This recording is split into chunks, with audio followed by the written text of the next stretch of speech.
Y bueno, llegamos a el tercer y último comentario del director de esta serie de cortometrajes. Tuve que hacer una pequeña pausa porque, bueno, se me juntaron varias cosas, la sustentación, la finalización de este último corto fue un poquito atropellada, pero valió bastante la pena. Lo que sí tuve que hacer fue exportar antes de poder hacer este documentario. Ese día no me daba tiempo, así que tuve sencillamente que salir por la rápida y pues bueno, después de un rato volver y pues cumplir o terminar con todos los procesos que habían quedado a medias. En este caso pues hacer esta revisión, estos comentarios del director, que creo que pues valen mucho la pena y creo que dan ciertas luces respecto a la realización en general del proceso y de los cortos. Ya saben cómo es el tema, voy a ir revisando, voy a ir comentando algunas cositas, curiosidades, detalles, sobre todo porque este es un corto que en sí mismo es bastante particular.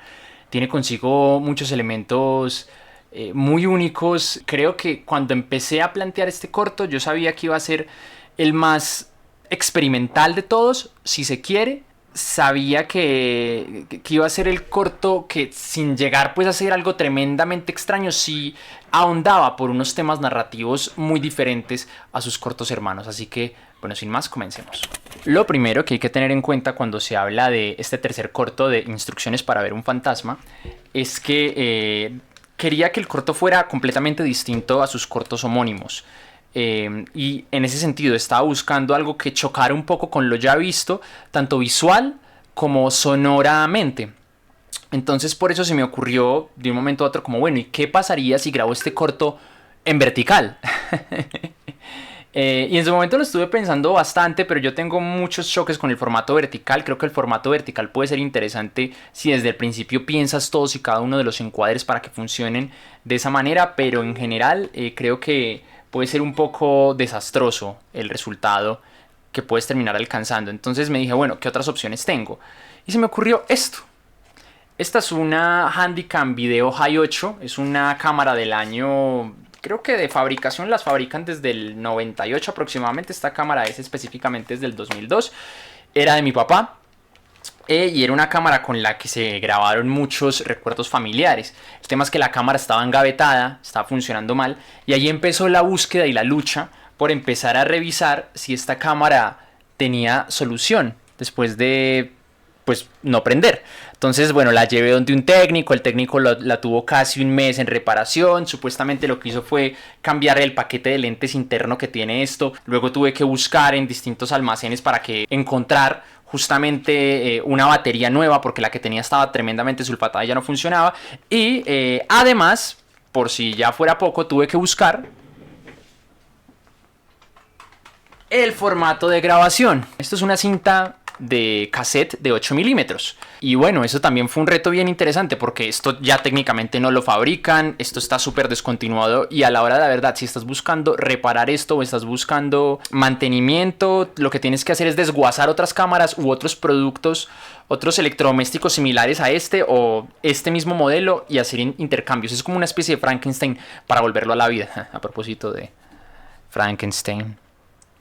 Y bueno, aparte de todo ese proceso, pues tienes que, por supuesto, buscar la manera de digitalizar esto para luego editarlo de manera no lineal. Entonces era un proceso bastante grande en el que decidí embarcarme, porque creo que cuando lleguemos al final les comentaré a son de que estaba esta obsesión mía por hacerlo análogo en lugar de sencillamente ponerle un filtro o buscar algo para simular la textura o simular la materialidad de lo análogo del casete. Yo no les voy a negar que de base yo lo que estaba buscando es que este corto fuera choqueante desde el principio. Y por eso mismo es que tiene un título tan sugerente, porque me parece tremendamente sugerente, y además que iniciara con este tema de estas grabaciones de fantasma real captado en cámara, que me parecen tan siniestras y que por momentos le ponen a uno la piel de gallina. Nosotros teníamos hace 2 años la costumbre en el canal, teníamos la costumbre de en horas del almuerzo sentarnos a ver videos de terror, de fantasmas reales captados en cámara de Doctops. Entonces este video, después de hacer una revisión muy rápida, recuerdo que me generó mucho escalofrío puede que sea un trucaje, puede que sea un juego de sombras, pero evidentemente me genera un sinsabor extraño. Entonces empezar el corto con esto creo que implicaba empezar por todo lo alto. El reto era mantener esa tensión, que eso siempre pues es complejo. A partir de aquí, si tenemos en cuenta que Últimos Atardeceres fue un corto tan repleto de diálogo, yo en este me dije, no quiero que haya tanto diálogo, eso es muy pesado, eso es muy complicado, y eso que tuve unos grandes actores que le hicieran frente pues al tema de grabación. Entonces lo que quise hacer aquí fue que toda la acción ocurriera casi de manera muda, o en su defecto a través de las ventanas de chats, que me parece interesante, que me parece un recurso muy chévere, sobre todo porque en el libro de Las cosas que perdimos en el fuego de Mariana Enríquez, en su texto rojo, verde y anaranjado, habla mucho sobre los chats, sobre todo los chats con desconocidos, ¿no? Esa ventana espectral que abrimos para comunicarnos con otras personas. No conocemos bien quién es el que nos está hablando del otro lado, pero aún así nos devuelve mensajes. Entonces es como una entidad que sabe cosas que no podemos ver, que no podemos tocar, oler, sentir, escuchar, pero que constantemente está en interlocución con nosotros. Entonces eso era un poco lo que quería lograr, y me pareció muy interesante justamente desarrollarlo a través de ventanas de chats. Ahora, hay un tema acá de subtitulaje, porque siento que era más fácil para el público leer los mensajes de esta manera, a entornar los ojos y sobre todo revisar bien qué era lo que decía la pantalla, porque a veces se veía muy pequeña, la cámara por sus procesos de reparación tiene ciertos problemas de foco. La cámara es muy buena enfocando macro, pero sobre todo tienes que encontrar bien la distancia focal para que capte lo que estás buscando. Entonces al final creo que es un recurso que valía bastante la pena, que me parece diferente y que creo que puede ser interesante, sobre todo porque también busqué un tipo de subtitulaje que recordara a estos VHS de los años 90, que es una letra helvética, una letra Arial. Entonces el objetivo es que todo nos llevara como que a esa estética de los 90, a pesar de que pues está grabando en pleno 2025. Creo que también es muy interesante pensar cómo un aparato tan viejo como esta Handycam está grabando electrodomésticos que en su momento, cuando esta cámara se creó, esos electrodomésticos no existían. Yo no creo que una persona cuando fabricó esta cámara haya pensado en el futuro va a grabar celulares con chats o va a grabar otras cámaras que más pequeñas de bolsillo. Entonces, pues como lo son los celulares. Entonces me parece un juego bien interesante, bien loco. Es como una anacronía dentro de la tecnología bien chistosa. Acá vemos una escena sobre cómo Verónica se relaciona constantemente con su madre, que es una relación de choque, es una relación de falta de conexión con los padres, que siempre es algo muy complejo, es algo muy tenso, es algo un poco triste, como que no poder congeniar del todo con ellos, como que a toda hora te sientes juzgado, ellos se sienten violentados, y era una manera como de establecer un poco la relación o el punto anímico y relacional en el que estaba Verónica. Verónica al final del día es un personaje tremendamente aislado, vive en su mundo, se traga todo lo que siente, así sea regañadientes. Entonces creo que eso es lo que busca esto, establecer una desconexión y por supuesto un luto, ya que todos mis personajes a lo largo de sus respectivos cortos buscan algo, están pasando por un duelo, por un proceso que ya sea luctuoso, por un abandono de pareja, o por confrontarse pues con nuevas realidades a las que no estaban preparados como tal. Esta parte de los intertítulos me pareció muy curiosa porque sí, el título era sugerente, pero en algún punto yo me dije, bueno, ¿y dónde están las instrucciones? Creo que tengo que hacerlas más claras, más evidentes. Entonces, plantear esta especie de reglas para ver al fantasma, que en total son 6, se me fueron ocurriendo poco a poco, y me pareció muy mágico que este intertítulo que ustedes ven aquí es algo que directamente pude hacer desde la propia Handycam. La Handycam tiene la opción de marcar o de imprimir texto sobre los videos, y me pareció muy chévere tener el reto de que esos propios títulos estuvieran hechos con la cámara. Además que claro, solo permitía 24 caracteres, entonces como bueno, ¿cómo cuadro estos textos para que quepan y la propia cámara los pueda generar? Todo como muy análogo, todo que se sintiera muy auténtico más allá de la réplica. Este corto al final del día habla de la idea del fantasma desde el aparato electrónico obsoleto, desde la tecnología echada a perder, con la que ya no se puede, de la que ya no se puede rescatar nada, ¿sí? y que el hecho de que esa tecnología se pierda implica muchas veces la pérdida material o la pérdida de una memoria. Entonces eso siempre me llamó mucho la atención, me parece muy potente, porque mi relación también con la tecnología ha sido, o en su momento fue muy íntima. Yo era mucho de cacharrear, de revisar los artículos tecnológicos que tenía en mi casa, no tanto desarmarlos porque no se trataba de ello, pero sí de tenerles como cierta veneración, porque al final del día eran mi compañía, eran mi entretenimiento, pues porque yo era un hijo único. Entonces aquí hay un tema interesante, sobre todo cuando Verónica encuentra justamente este viejo Walkman, que más que un Walkman es una grabadora de audio. Que era como antes se hacía periodismo, ¿no? Entonces me pareció chévere también que tuviera esas pegatinas. Esto también es de mi papá, él también es un obsesionado por la tecnología y cuida mucho las cosas. Entonces me parece chévere que estuviera ahí tan bien conservado, que estuviera ahí como tan intacto en cierto sentido, ¿no? Y jugar, bueno, hasta qué punto esto está intacto, hasta qué punto esto funciona. Esa grabadora funcionaba, en este momento ya no la tengo conmigo, ya la devolví, pero la grabadora funcionaba completamente y es muy chévere uno remontarse como a esa tecnología, escuchar música desde esa tecnología, pensar cómo hacías más tuyo lo que escuchabas en esa época porque era lo que tenías y no había manera de conseguirlo de otra manera. Creo que lo que escuchabas y lo que veías era muy físico, era muy tangible, entonces por lo tanto era más cercano, era más tuyo. Eso es una reflexión pues bien bonita. Antes pudimos ver un pequeño panfleto que habla de Carmen, ¿no? El tema de acción-reacción, el chiste en este tipo de construcciones de guiones, que las cosas no aparezcan de la nada, sino que hay una pequeña construcción de las cosas. Me recuerda un poco como a ese volanteo que hay en la 23 de mi ciudad, donde te entregan elementos que llaman la atención o la vista del público para que vayan y les lean las cartas o les presten plata. Entonces me gusta mucho eso, y esto obviamente conecta más adelante de ella porque termina visitando a la pitonisa. Aquí volvemos nuevamente al cuarto, a las escenas de cuarto de Verónica. El establecer conversaciones vía chat es muy complejo.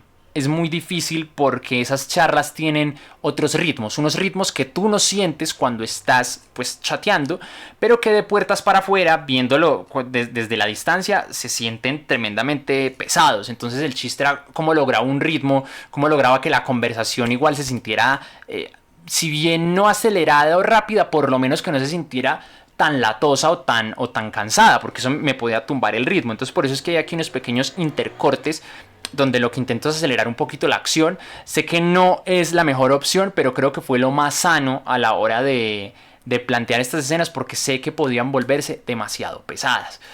También como que quise aprovechar un poquito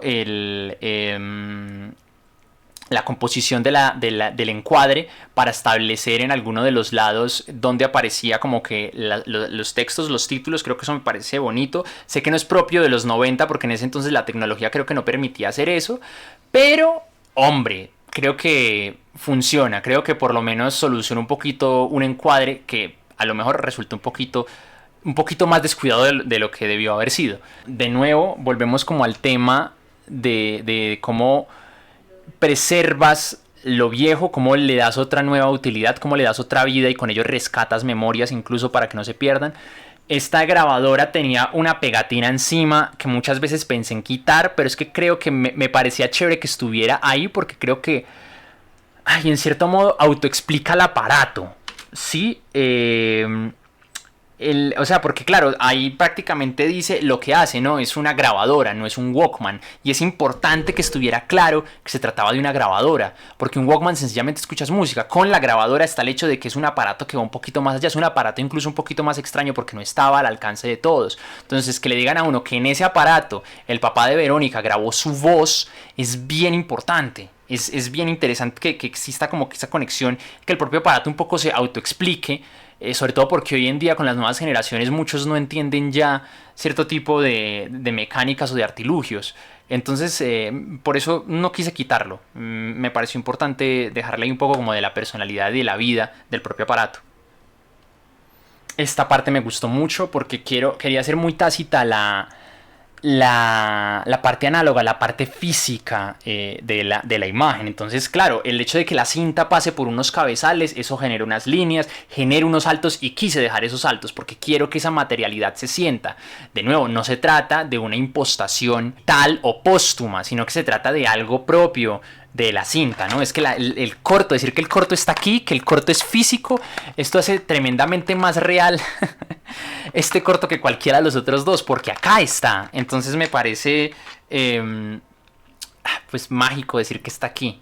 Es que es distinto. Aquí hay una escena muy interesante. Creo que lo curioso era mostrar cómo Verónica constantemente comparte su vida con Yeye. Le manda videos, le manda como un poquito de la exploración que a ella le gusta hacer, porque creo que eso es muy chévere, como compartes tu vida o tu punto de vista a través de lo que miras con tu teléfono, que eso también es un choque muy interesante a nivel de textura, porque claro, estás pasando una imagen que se graba en super digital, en 4K, y lo transportas a un contexto que sí o sí tienes que darle un downgrade de calidad.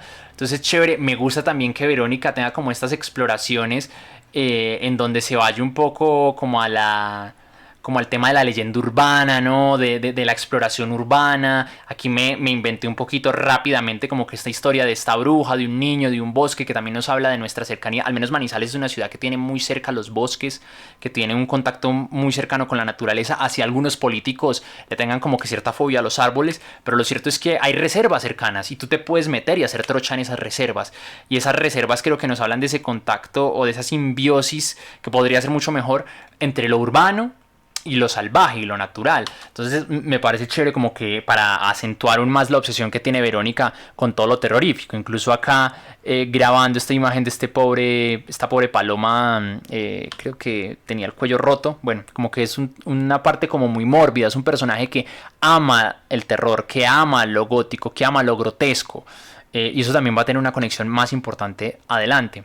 Me gusta también plantear la idea de los personajes en su soledad. Ya lo había hecho en el corto previo, sobre todo con el personaje de Pablo deambulando por las calles, ¿no? Un poco perdido en sus pensamientos. Acá un poco lo mismo, solamente que explorado creo que más desde la rebeldía, ¿no? De no querer volver a casa, de como esos pensamientos internos, de esos soliloquios, creo que yo también me he visto ahí en muchos momentos y me parece chévere como que retratarlo aquí.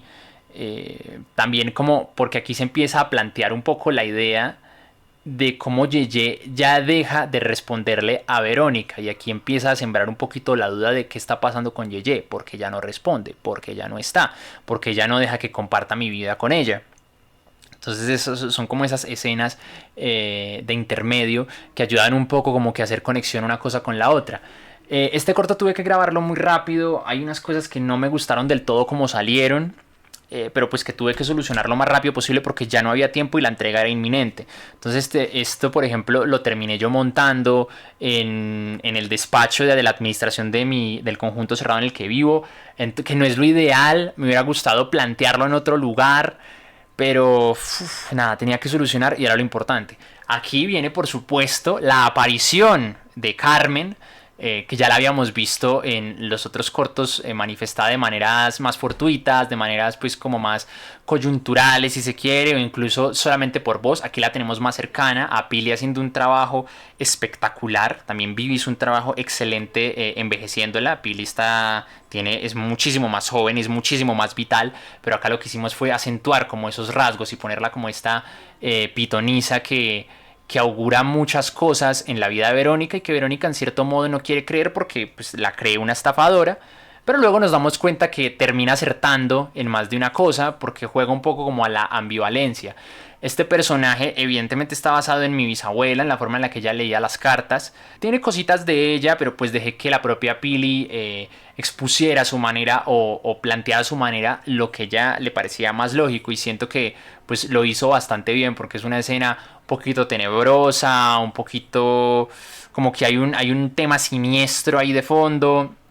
Y también, por supuesto, vemos una faceta de Carmen que ya no es, digamos, sabia, que ya no es un poco campechana como la podríamos haber visto en el corto de Anima, sino que acá es un personaje que regaña. Acá es un personaje que a cualquier impertinencia, sobre todo esas impertinencias adolescentes, juveniles, pues decide, digamos que se llena de ira y decide directamente expulsar a Verónica de sus aposentos. Creo que es una de las escenas que durante más tiempo me preocupé por grabar y que me alegra mucho que haya salido tan bien porque siento que salió perfecta. Y eso me deja tremendamente contento porque fue una escena que durante mucho tiempo no sabía cómo iba a ser, cómo iba a grabar, cómo iba a salir adelante con ella.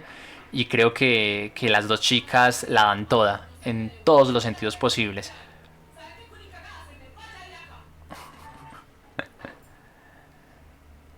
Sí, es bastante fantástico. También me gusta mucho, bueno, esta serie de planos es bien interesante porque está cuentos de horror, los relatos de Cthulhu, el fantasma de la ópera, los propios peligros de fumar en la cama, y creo que nos habla un poco sobre las lecturas y las visiones que tiene Verónica en su ser. El podcast que está escuchando tiene que ver con los fantasmas. Hablando de todo un poco, es un podcast que pude generar con IA gracias a Google Notebook. Es un tema que al final uno dice, bueno, las IAs sí terminan siendo bastante interesantes cuando tú las aplicas y de una u otra manera te ayudan de pronto a solucionar en cuestión de minutos algo que tuviera tomado horas realizar. Yo pude haber realizado este podcast, pero me hubiera demorado bastante, ¿no? En lo que grababa, editaba, tenía la partecita. Esto Google Podcast me lo tuvo un momentico y creo que es interesante y habla mucho también como que toda la idea que todo el rato está girando sobre sí mismo, ¿no? El tema de los fantasmas, que son sus apariciones. Este plano me habría encantado haberlo hecho con una cámara un poco más estática, pero pues tenía muchos problemas para iluminar, para enfocar y también para abastecer de energía a la cámara. Entonces, bueno, creo que salió lo mejor que pudo. Igual no está mal, me gustan mucho esos planos contemplativos, creo que dicen mucho. Ahora, me imagino que ya lo habrán notado hasta este punto, hay muchos planos que directamente tienen un desenfoque.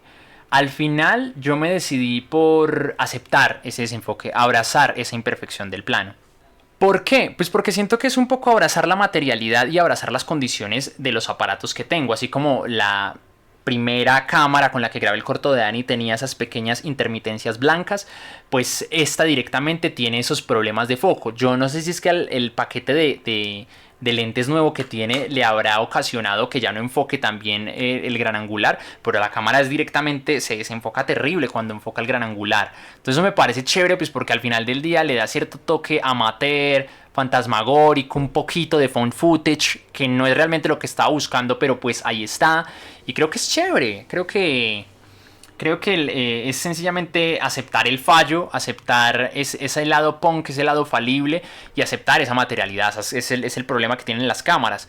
Entonces, sobre todo las cámaras reparadas. Lo interesante con este corto es que Verónica encuentra esta grabadora con un cassette que promete que dentro está la voz de su padre. Ella busca desesperadamente la manera de recuperar esa voz, se da cuenta que no hay forma y eso obviamente la lleva como a un estado de depresión muy grande y de aislamiento aún más grande. Creo que al tener eso en físico, porque ya tenía la grabadora, yo sentía que sí o sí tenía que transmitirlo de una u otra manera a nivel visual. Y ahí es donde entra la importancia de grabar directamente con lo análogo. Porque creo que así es como audio visualmente estoy llenando como toda la forma.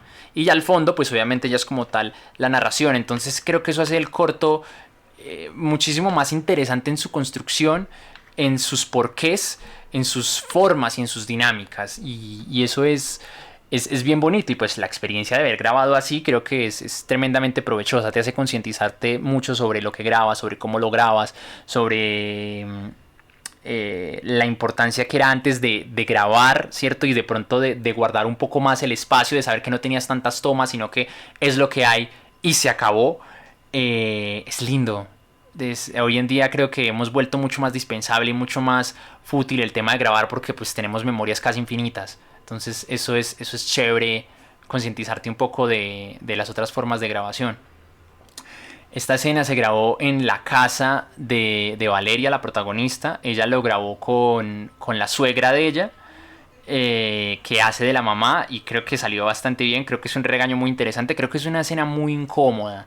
Y era lo que estaba buscando. Creo que Valeria le pega perfecto al personaje. Ella siempre ha sido una persona muy callada, una persona con una caracterización por sí misma que creo que le da mucha fuerza y que creo que ese mutismo también le da como que cierto poder y cierto aire místico al personaje. Y creo que por eso la busqué desde el principio, a pesar de que el corto iba a ser muy diferente. Este corto originalmente se iba a llamar dulces de anís.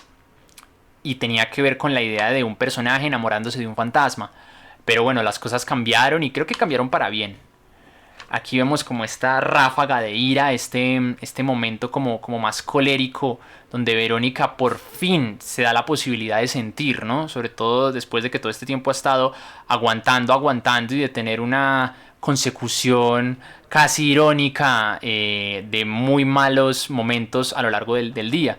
Y termina desembocando justamente en la aparición, en el arreglo mágico, en cierto sentido fantasmal, de la grabadora, y aquí puede por fin escuchar lo que llevaba esperando desde hacía tanto rato, ¿no? La voz de su padre, cosa que creo que la toma por sorpresa y que le permite, así sea por unos contados momentos, un momento un poco como de satisfacción dentro de tanto dolor, a pesar de que esa satisfacción se le escapa por las manos. Yo sé que cuando una cinta de cassette, yo usé cassette, se dañaba, no se dañaba así. Esto es muy efectista, pero es que la idea, la imagen de ella agarrando la cinta de cassette en las manos como si fueran las tripas de el último repositorio físico de su padre, me parecía tremendamente poderoso, y por eso quise guardarlo así, hacerlo como tan espectacular, aunque no tuviera demasiada sentido. Y por supuesto el plano final, mirándose al espejo, que creo que también es un plano muy potente, es un plano que habla sobre cómo muchas veces el fantasma somos nosotros o está dentro de nosotros. Creo que es muy loco, es muy brutal, muy provechoso. Nada, este fue el tercer corto, un corto muy bonito de hacer, muy difícil también, muy retador desde la parte técnica, pero diferente, y creo que en esa diferencia lo atesoro un montón. No sé, no sabría decir si fue el más difícil, pero sí representó otras dinámicas y otras lógicas de realización. Agradecimientos totales a Yeye, a Valeria, por supuesto, a obviamente pues la mamá de Yeye, también a mi papá, pues que al final del día fue el que me regaló esta cámara y me permitió que volviera a jugar con ella, a revitalizarla, a hacer que resucitara. Creo que es un corto bonito, diferente, con unas lecturas distintas, con una tensión muy en el fondo, muy apegado a lo silencioso, un corto también muy adolescente, y creo que representa un poco cierta etapa de mi vida en la que yo estuve un poco así, un poco callado, un poco abstraído en mi ser, y creo que con esto cierro y complemento ya todo el juego que venía llevando de Fantasma, ¿no? Fantasma desde lo mítico, Fantasma desde la herida emocional, y en este caso Fantasma desde el detrito, la obsolescencia tecnológica. Quedo muy contento en general con los tres cortos me gustan bastante, los atesoro, creo que este es el más experimental, creo que el que conecta más fácil con la gente es el de Anima por el tema de Lulu. Creo que el de más capas y el más denso incluso por momentos puede ser el de Últimos Atardeceres, porque representa muchas lecturas psicológicas, pero en definitiva fue una experiencia brutal, me removió un montón, y créanme que en estos tres cortos hay algo muy mío, hay vísceras mías dentro de estos tres cortos, no solamente porque tienen partes de mi historia, partes de mis vivencias, no solamente porque tienen historias que yo creé, sino porque me dejé la piel, las uñas, las falanges, construyéndolos todos y cada uno de ellos. Y estoy tremendamente orgulloso con el resultado, así pueda gustar o no. A mí, sencillamente, me encantaron los tres. Quedo un poco cansado del tema de la realización, sobre todo de la realización así para corto. Así que creo que quiero volver por un buen tiempo a ser espectador. Me gusta mucho ser espectador. Ser creador es un poco más dispendioso y un poco más pesado, sobre todo cuando casi todo lo llevas tú. Espero que hayan disfrutado del corto. Si tienen dudas o algo, pues los espero en la caja de comentarios. Muchas gracias.